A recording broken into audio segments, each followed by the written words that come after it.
Welcome to the Next Level Podcast, powered by Manuel, a series connecting you with the best minds in casino, hospitality, tribal government, and beyond. Enjoy the show. Hi, everyone. Joining me today on the show is Simon Fothergill. He is our Chief Information Technology Officer here at Manuel. Hi, Simon. How are you? Doing very well, Peter. Thanks. Yourself? Doing good. Doing good. Hey, thanks for joining us on the show today. We like to kick it off with people just talking about their origin story. So can you take a few minutes and just kind of tell us about yours and where you came from? Yeah, very much so. I am originally from England, born and raised there. I did have a period of time living in the States as a child. I was in Boston for a few years when my dad was on a secondment to that area.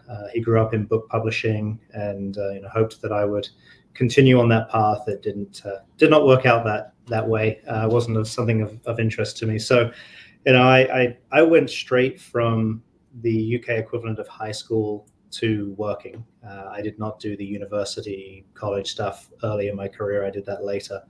And I had several opportunities early on with very small, very, very small companies. It was in the sort of late 90s, early 2000s. So it was right around that sort of .com booming and busting era.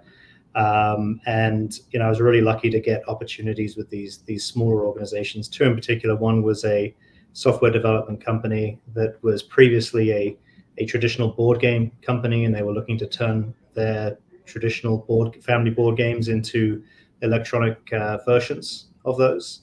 So there was a team of just two of us that did that development work, and that was a fascinating insight into watching a very traditional company trying to modernize with CD-ROM based products at the time. Learned a lot from that role. It was a really fun couple of years.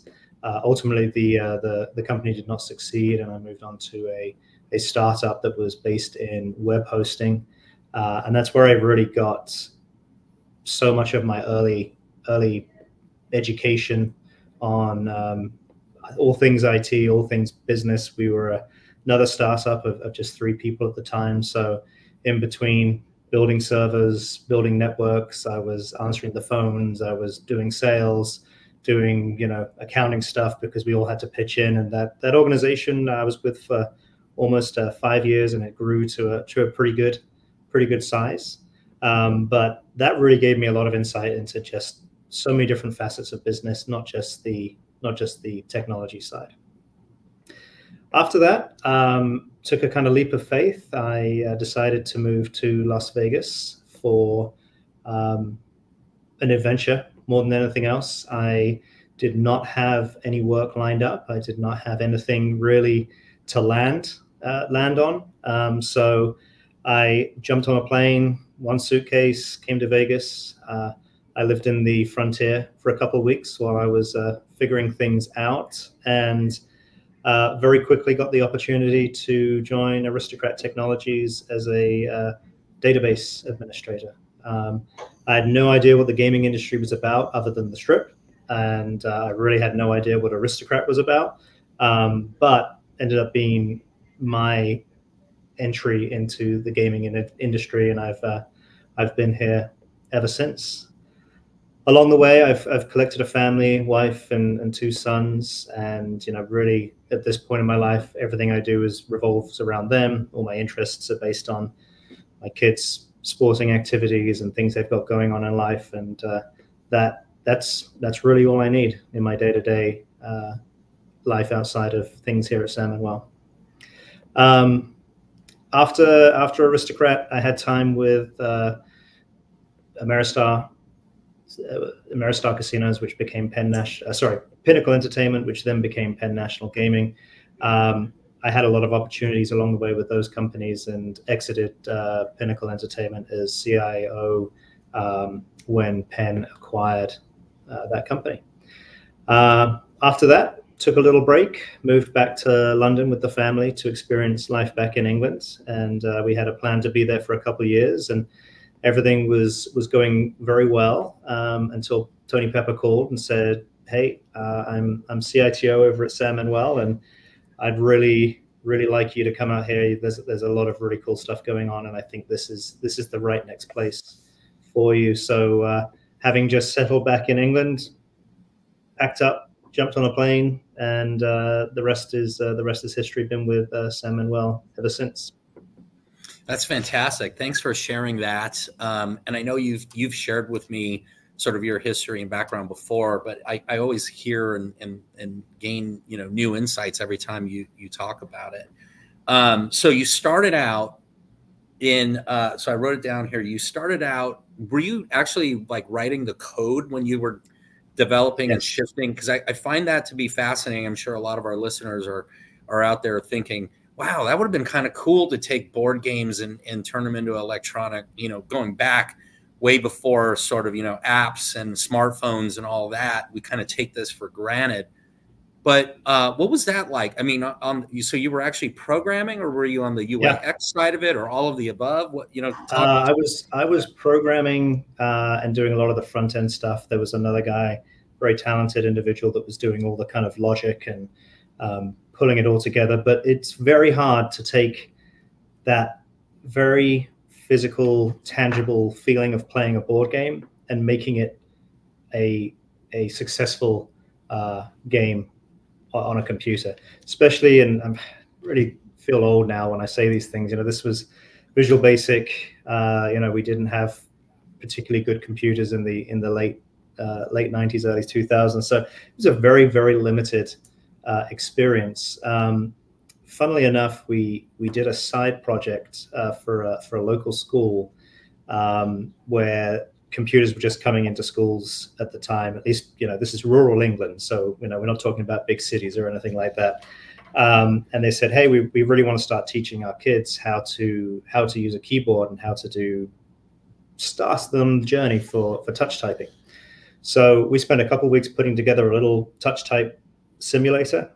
And ironically, that was the product that made that organization successful. Not the board game conversions, but this one little simple touch typing tool that you would type along, and it would, give you, applause and klaxons when you got things wrong. But that product ended up being rolled out to most of the primary school education system in England. So, yeah. Funny how you go in expecting one thing, and then that's what ends up driving the business forward. Well, that's pretty cool. So you started out this journey in tech as a programmer startup, and then you did another startup with the web hosting, which I'm guessing that was more towards IT ops and hardware. But then at some point you crossed over into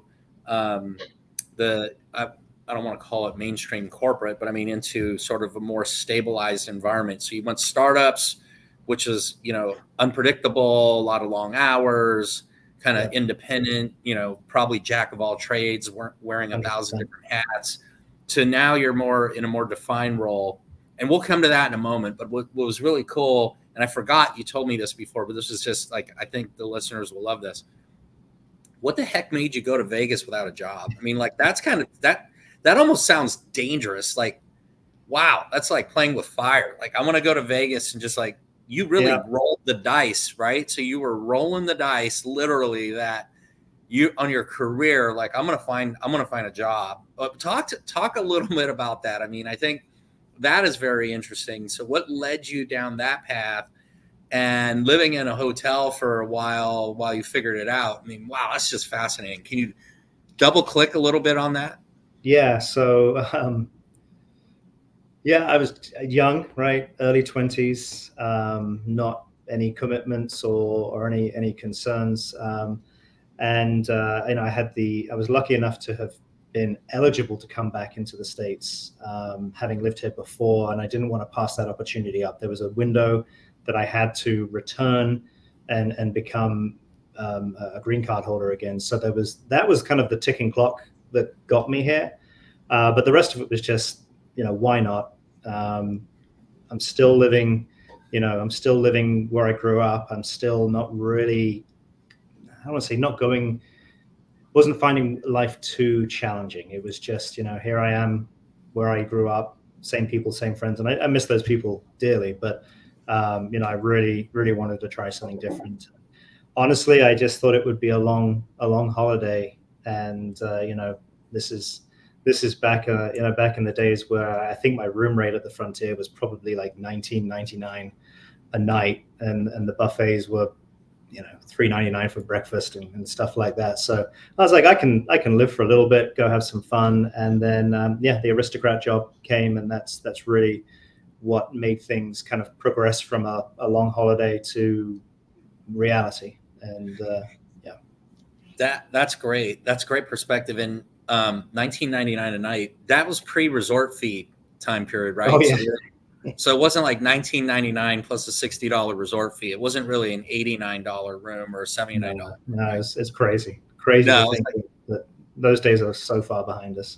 So it was a true $19.99, $6 buffet. Oh man, that's great. Okay, so all right, so let's talk a little bit about, so you jumped from sort of like startup world, now you find yourself in this structured corporate environment. And this is all preceding now your time working in tribal gaming, which we'll come to a little bit later. So talk about that. What was that adjustment? For people out there listening that say, gosh, I'm in a startup IT environment. I've always wondered, could I cross over into the corporate standardized world, or maybe cross over into tribal, working for a tribe? Any sort of insights that you've gained along the way related to that dynamic for people that are interested in making a career move into either, within IT, but within those different spheres of work environments? Yeah, I think the role I took at Aristocrat was really interesting because it was initially a contract position, and the position was literally just to go to every week, go to a different casino and do a casino system upgrade. So I was going to some very interesting parts of the US, both good and bad. But it was my first time kind of working in large scale teams and multiple departments. And at first I thought, man, this is a walk in the park compared to, having to be the one person or the group of 3 or 4. So it took a little bit to adjust to being part of a large team and a larger enterprise. But it, much more fulfilling on the work-life balance side of things. But yeah, I had many years just jumping around the US and other countries doing these system upgrades. And I think that's really what changed me from being a hardcore techie to being a more sort of customer facing, sort of business facing person, because every week I was meeting new folks, new casinos. And I spent a lot of time at various tribes around the country, and got to see, those that do very well, those that don't do well. So that kind of really got me interested in the whole tribal side of things, was that kind of those early interactions with those different groups. Okay.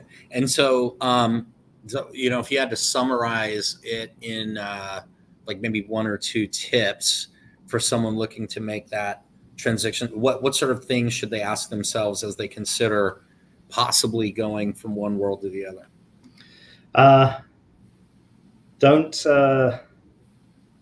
You'll come into a defined role, and that's okay. You don't need to try and take on all this other stuff, right?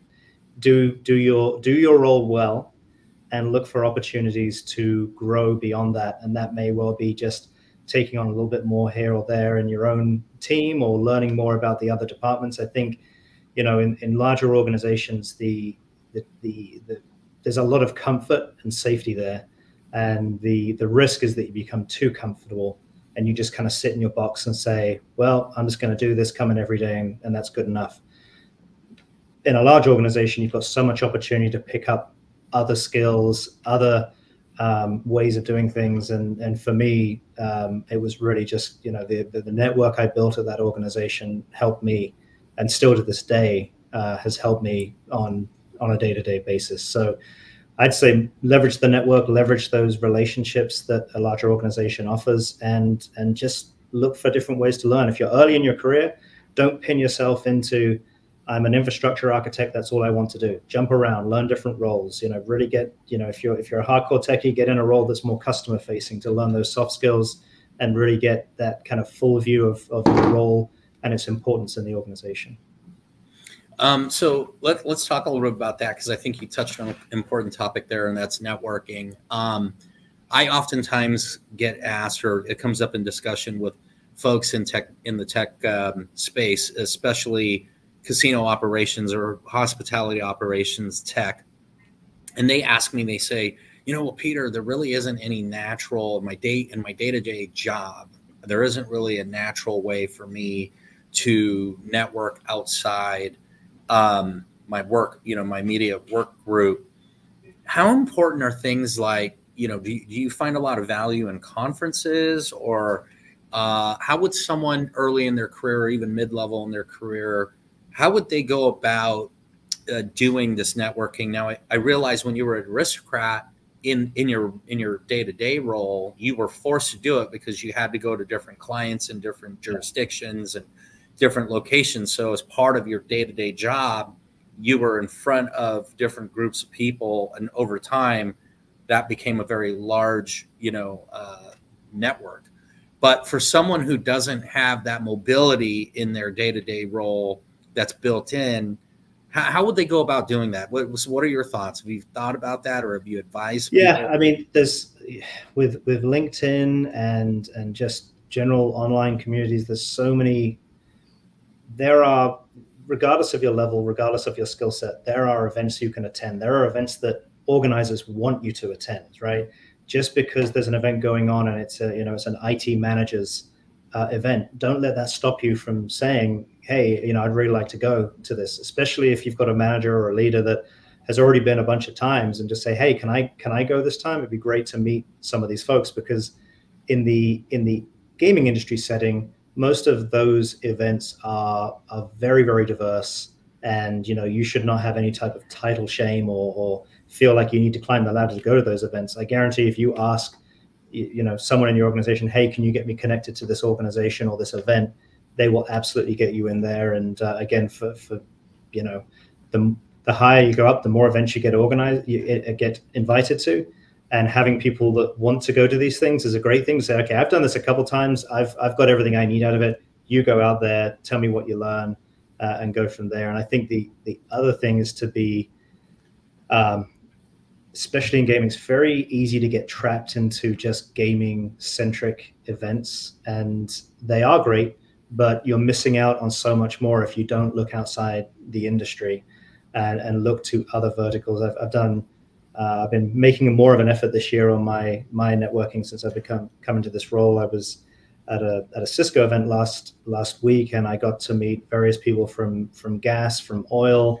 There was an NFL team CIO there, and it was so refreshing to be around a completely different set of people with different challenges, different issues. The underlying themes are very similar, but you come away with a lot more useful information. So yeah, just ask. And again, event organizers are always looking for new people to come in, because that's how they make those events successful. And okay, if you are a hardcore techie, you may be an introvert. That's okay. It takes practice, and I still have to work at it. It's not something that comes naturally. But you've got to put yourself out there a little bit, and have those first steps into networking if you've not done it before. I see. Okay, yeah, that's great. And is there, how about like your work life? The words today are work life balance, but is there a way that you sort of like balance your life personally with your professional life, so where maybe these you mentioned getting in touch with people from outside the industry, that it comes naturally as part of some other activity? What do you kind of like to do in your free time when you're not in the office? Is there a particular activity you enjoy more than others, and maybe you've met some wonderful people in that space, or maybe you just go, look, I don't want to be around people, I want to go do something with my family and just us? Or what sort of things do you enjoy to balance that out? Yeah, I'm very involved in my son's club soccer team. That's something that's kind of happened over the last year or so, and that's a whole different group of people and different perspectives. And ironically, you still make connections. Like, oh, okay, and especially in the local area, working for San Manuel, everyone knows someone that works for San Manuel, and there's always that kind of conversation starter. People are always fascinated to hear, what's going on at Yamavar, what's going on at the Palms. So that's always, if you're a San Manuel team member, leverage that, because people are genuinely interested to learn about the tribe, what it really means to work for a tribe. And then, everyone's always fascinated by Yamavar. But for me personally, I like to keep my life and my work life and my personal life separate for the most part, mainly because the work-life balance becomes very difficult if the two converge too much. And I think that's a skill you have to work out over time to, say, okay, I'm mentally available, and if the organization needs me, I'm always available. But mentally, I'm checking out of that, and mentally checking into my family and my kids and friends, and giving that my full attention, because half-heartedly doing that doesn't work. Yeah. And you bring something up there too. I mean, club soccer or club sports in general is very demanding, not only for the child participating, but for the parents that have to get them from, play A to B to C. And oftentimes, you're traveling out of state or, across the country. How have you been able to balance sort of that part of your family life with your work schedule and the demands of the workplace? Do you lean heavily on your team and have a lot of trust in them? Or, so for those out there that are, asking themselves, hey, I have children that are involved in activities that also draw me away from work. I'm having trouble balancing that. Is there any sort of tips that you've learned along the way, since you mentioned that you like to keep them separate for great reasons, by the way? But that means that tells me you've developed a system of some kind to be able to do that and be highly successful as a parent and as a C-level executive. Yeah. So you've got to trust your team. I'm very lucky in that I've got a fantastic group here that I can trust, and that we've got a chain of command that works. I think, early on in my career, and I know a lot of people will sympathize with this, you have this kind of, fear of missing out of everything at work, be it a good thing or a bad thing, or, I'm available, but if Peter, if you're calling me on a Friday night, something's not going well, I know that if you can't get hold of me, you're going to get hold of David, Brent, or Rich, and I know they're going to take the ball and run. So having trust in your team, getting them ready, preparing for those events where you really want to disconnect, especially if you're going on a vacation, like, hey, I'm going for a week, here's everything I'm working on, here's everything that needs to be followed up on, and letting others know, hey, I'm gone, but the team's here, and I trust and know that they will keep the organization running. So you've got to have that. And I think there is that tendency to try to always be the hero for everything, and that becomes exhausting, and it's not good for you, for your career growth. It's also not good for those that are working for you, that want that development and want that next step. So as important as you are, you probably aren't as important as that, and let your team handle stuff so you can focus on the things like the traveling with the soccer and doing those types of things. That's great. And I think you've really touched on it, which is, it's not only for you, but it's also for them, right? It helps them develop and garner those skills in your absence. They're sort of stepping into your shoes, so to speak, until, you can get up to speed on the issue. And over time, that's how they get repetitions and experience. Yep. Absolutely great points. Okay. You brought up a favorite word of mine, which is vacations, right? You said, especially if you're out on vacation. So I love traveling and love to ask people where their favorite vacation spots are. So do you have any favorite spots? Let's talk a little bit about that. I do. We like to, we'll only go back somewhere that's amazing more than once. Otherwise, we're always looking, okay, where next? So okay. I still love going back to England on a regular basis. It sort of my home and my life is here, but that's still a big part of me. And going back and reconnecting with friends, and just, the culture is one of my favorite repetitive locations. Outside of that, it's always just, okay, where are we going next time? We went to Costa Rica for Christmas year before. That was the first time doing that part of the country, and now we want to go look at more parts of the Central and South America. So really, it's just what's new, what's exciting, what should we try? We're hoping to do a safari at some point in the next few years. That's kind of the big one, is to go do that before the kids get to the point where they leave the house. So if someone, if you had to pick, so I like what you said, you don't go back, typically return because you want to see, sounds like you want to see the world, but what would you say historically from where you've been, would you rank as you don't have to rank them in order of 1, 2, 3, but what would be your top 3 destinations that you've been to? That's tough. So my mother and sister live in New Zealand. So that is an experience. That's a very, very different place. And if you haven't, you've got to have an interest in that part of the world to want to put up with how far away it is. But that's definitely one. I love Portugal. I think it's, I think it's probably one of the best European countries to go and visit. It's such a laid back, beautiful country, amazing beaches, amazing food. The third one, I really like the Netherlands. They're the friendliest people on earth. So whether it's Amsterdam or Rotterdam or anywhere in that part of it, they are such nice people, and you always feel so welcome.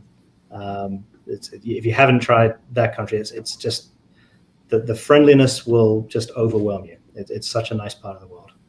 I love it. So there you have it, folks. Simon's top 3 is New Zealand, Portugal, and the Netherlands.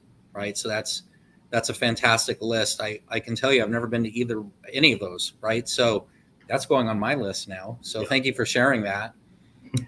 Let's talk a little bit about mentors, along with getting back to career for a minute. Mentors along the way. Did you have very many? If so, what are some of the characteristics that they possessed, and how do you carry that forward to your, where you're at today? Yeah, I think there's people you learn from day in, day out, that, and I have this conversation with people occasionally, even bosses that aren't your style and are a complete 180 from what you're used to. And they may not align with how you view the world. You can still learn a lot from them, because they're going to teach you a different way of looking at things, a different perspective that's not hardwired into you. So, along the way, I'd say everyone I've ever worked for, there's been tips and tricks and bits that have helped me become who I am. I'd say that, the characteristics for me of a mentor is one that really helps unlock stuff that they can see in you that you don't know that you have. They can also pull you back from the edge when you're about to, fall off a cliff or walk in front of a train. And I've been lucky enough to have a small number of folks that have been very instrumental and very close to me over the years, that have helped me in both those areas. And it's very intangible stuff, and it's very hard to kind of hear those things at times that say, you think you're good at this, but let me tell you, you're not. And it's actually a problem that you're going to have to work on if you're going to, continue to be successful, or if you want to be more than you are. I stand by that. You are who you are. Your core fabric is set. It's just, what are the fine tunings that can be made? What are the small little tweaks that can either harness something that's there, or turn down something that is detrimental? Because we all have that. There's always a blend. But good mentors are the ones that can go to that granular level of kind of who you are as a person, and help you on your journey. and all those things that I think that I've got from those people, they are applicable to both work and personal life. It's more just personal traits and characteristics. You know, early on in your career, well, you could build that server better, or you should have patched this or patched that. Those are very tactical, technical feedback items. Getting to the point, especially as an IT professional, where it's like, yeah, all that technical stuff's not useful beyond this level. So if you want to stay and be an engineer forever, we'll continue to invest and make sure you know the technology. But if you want to step into that leadership role, here are the things you're going to have to really kind of look at. And, it can get, it can feel very personal in the beginning, but now I welcome it. For the most part, I'll take any feedback as long as it doesn't, make me cry. Okay, well, let's role play here. If you were to mentor your younger self, yeah, right? Let's rewind the clock. 20-year-old Simon, today's Simon, talking to 20-year-old Simon. What would you tell yourself? How would you mentor yourself? What would be any key learnings or advice? I think I've always taken work very seriously. Like, we've been very, committed, and it's the most important thing. And I've toned that down over time, and I think kids do that. That's for me what changed. What I would say is just enjoy the ride. Don't stress about the things that don't go well. Like, life moves on very quickly. Enjoy this simpler time in these simpler roles. You're still learning. You're still, soaking everything in, and enjoy it while it lasts, because as you grow and as you gain more responsibility, it does become tougher mentally. It does become more stress. And, I look back and think there are days where I think, man, I wish I could go back to, doing that just for a day. And I think that's what I would say to my earlier career self, is just enjoy it all, enjoy it, learn, have fun, and just go along for the ride. You got to have fun, right? Yeah. You just have to have fun. Well, that's great. Okay. So tell me about the future, right? So let's look forward now.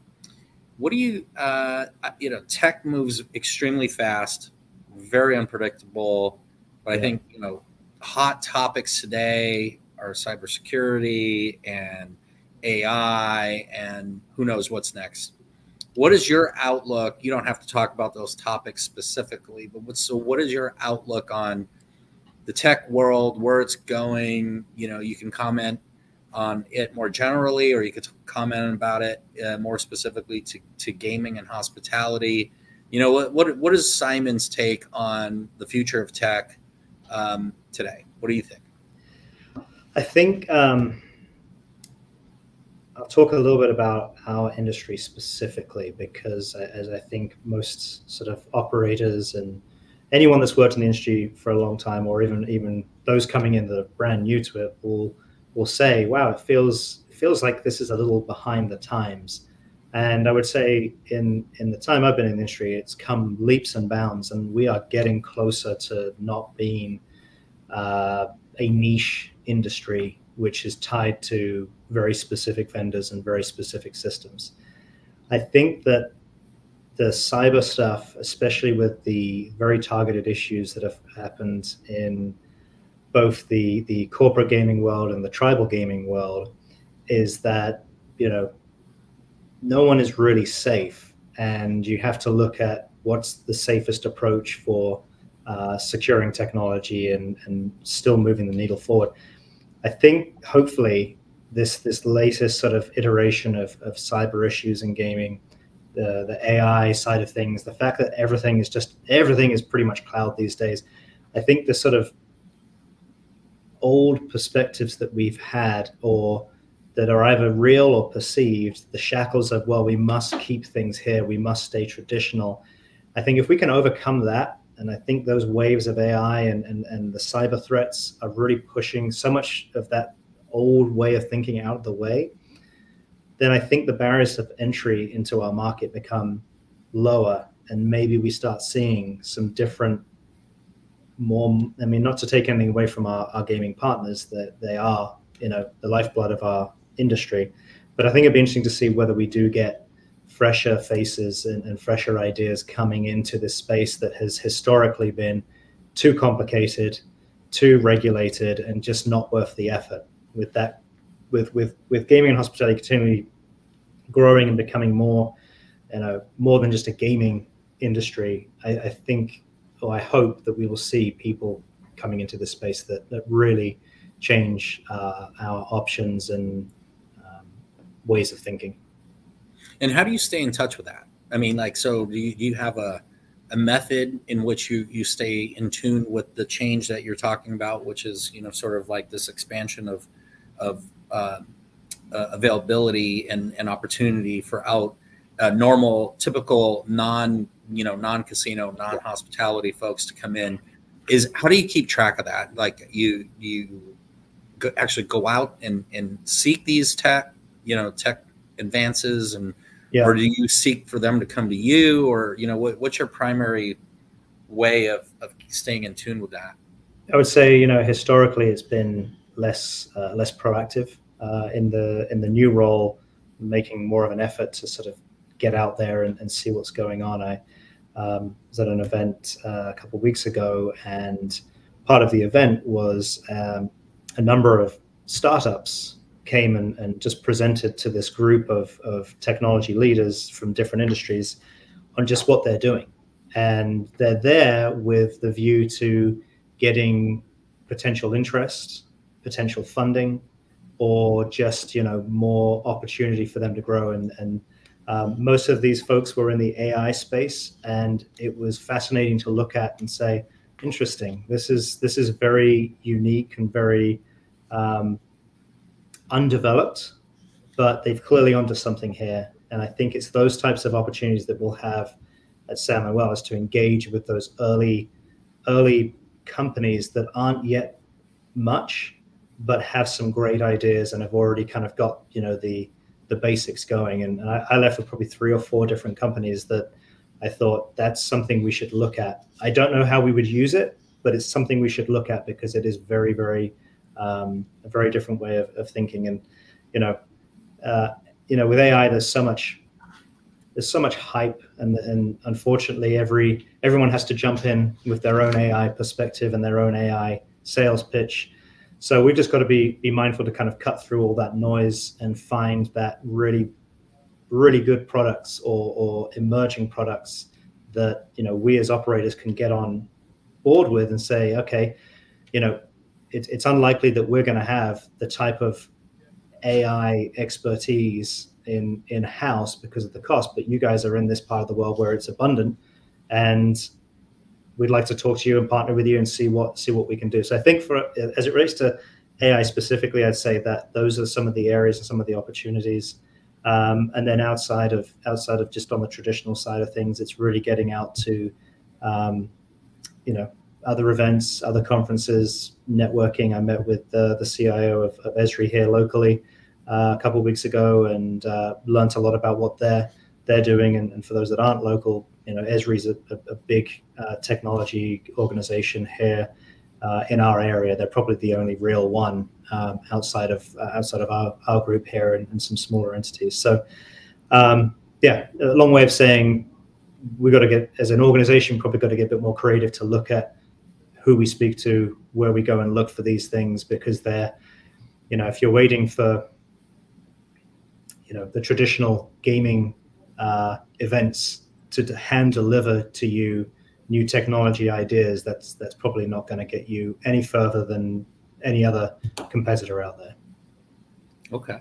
What about someone trying to break into our business, right? We talked about industries and technologies, kind of breaking into the space. What about people who have a desire or maybe curiosity into working in tech for gaming and hospitality? So shifting to the team member perspective here for a moment. I should put my sales hat on then. Yeah, I mean, like, so talk a little bit about that. Is that an easy transition? Is it not an easy transition? Shed give us your thoughts on that. Shed some light into your career opportunity focused individual. Yeah. Okay. So the sales pitch would be this: Do you want to go and do one small part of a giant organization, or do you want to come and be an integral part of an enterprise that is much more than the traditional organization, that is supporting a tribe and its endeavors? We'll touch on that in a little bit, but that's the opportunity, right? If you want to go work for an Amazon or a Google, great. I get it. It's a very sexy brand. The money's probably good, but it's so volatile. They scale up, they scale down. Opportunities come, they go, and ultimately you're part of you're such a small part of such a major organization. Coming into either the gaming manufacturer side, the vendor side, or on the operator side, tribal or traditional, you're going to be part of a smaller group. There is going to be more scope of responsibility.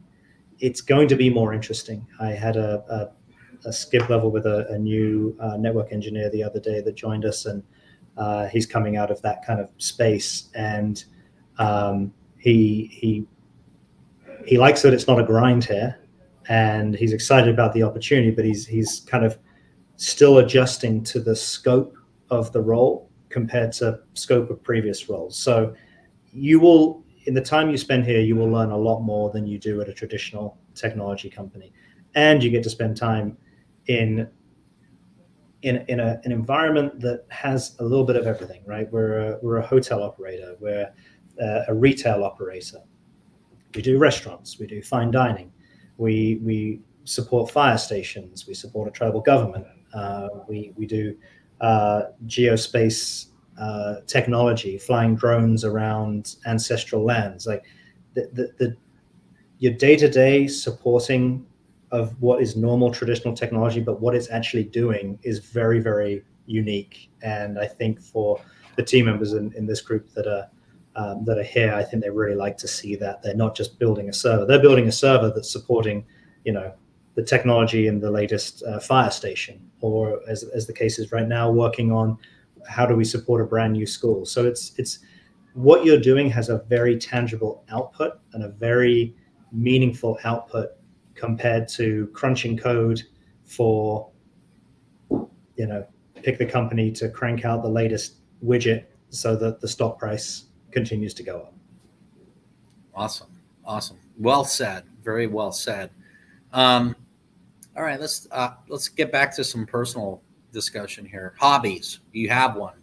I know you're busy doing club soccer, so maybe you don't have time for your hobbies right now, but do you have something you like to do to relax for yourself? Yes. As you well know, Manuel sponsors every few years sponsors a marathon, and I've never liked running. And I did it out of peer pressure to go to the first training session. And ever since then, I haven't looked back. I'm a very slow, non-competitive runner, but I do now do a lot of, these events that support the tribe, or events that Sam Manuel sponsors. So I really enjoy getting out there again. Just running just clears the head, right? Again, I still don't really like it. I like how I feel afterwards, but when you're running up a hill, you're like, why am I doing this? So running's become something that's new for me. I used to play a lot of soccer and a lot of basketball.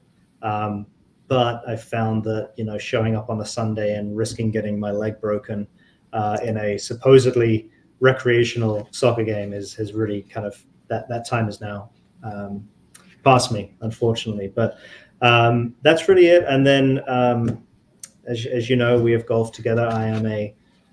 I've since joining Sam Manuel and with all the charity golf events that we do, I'm slowly getting into golf. I don't think I enjoy it, but I like the networking side of things, and then the occasional 1 in a million shot that actually goes well. So I'd say those are the two main things. My other son is on the high school badminton team, which is a different track, and So I'm learning badminton with him, which is a very different sport. So mostly just that, traveling, eating nice food, and relaxing in the beautiful Southern California sunshine. And that's another plug for any of our open positions. Well, you know what? I love it. And I too enjoy running. 5K is about my max. Could not do a marathon. My legs just won't be able to do it. And to be clear, I'm sorry, maybe I misled you. I did not do the marathon. You didn't do the marathon? Oh, I did not know. I did the half. Oh, okay. I've done a handful of halves, and I've realized that is the absolute max my body can do. There is no way I could do the half, turn around and do the other half again. So I'm with you. Like, yeah, that's so. Yeah, I didn't chicken out, but I didn't make it. I couldn't do it. I think my max would be 10K, but I do enjoy the running. Like you said, it clears the mind. I can do it for a period of time, but then my body can only take so much. So I totally get it. On the golf front, for those listening, I personally witnessed Simon knock it in from 120 yards out. Right. So he's saying he doesn't golf and all that, but I don't know. I think there's a little hidden golfer in there somewhere, because I saw it. And actually, there was like a group of 10 guys that all saw it. It was at a tournament. So Simon, thanks for sharing that. Well, we're coming towards the end of the show, so I want to ask you, this is a tradition here, right? 3 tips that you would provide to anyone who wants to take their career to the next level. I think most important for me is just being yourself. You are who you are, and trying to create a different persona for your career from who you are outside of work. I've seen people do that, and people see right through it. You have to be yourself. You've got to be true to your core values and how you think about life, and people will respect you being open, transparent, and at times vulnerable. Being, it's just because you're in a leadership role doesn't mean you have to admit your flaws. You have to admit your mistakes, and people generally appreciate that. The other one I had for you was, we talked about this a little bit, was having fun. If you can't have fun, if you're not having fun, if you're miserable, you're probably in the wrong role or the wrong organization. You have to find fun in the role. And I am the eternal optimist, and chaos can be raining down around me, and I will always still have that kind of, we're going to get through this, that optimistic outlook, because I can't operate any other way. But that just kind of goes back to the continue to have fun. At the end of the day, the work we do is important, but we're not flying planes, we're not performing heart surgery. It's a great industry, it's a fun industry, so enjoy it.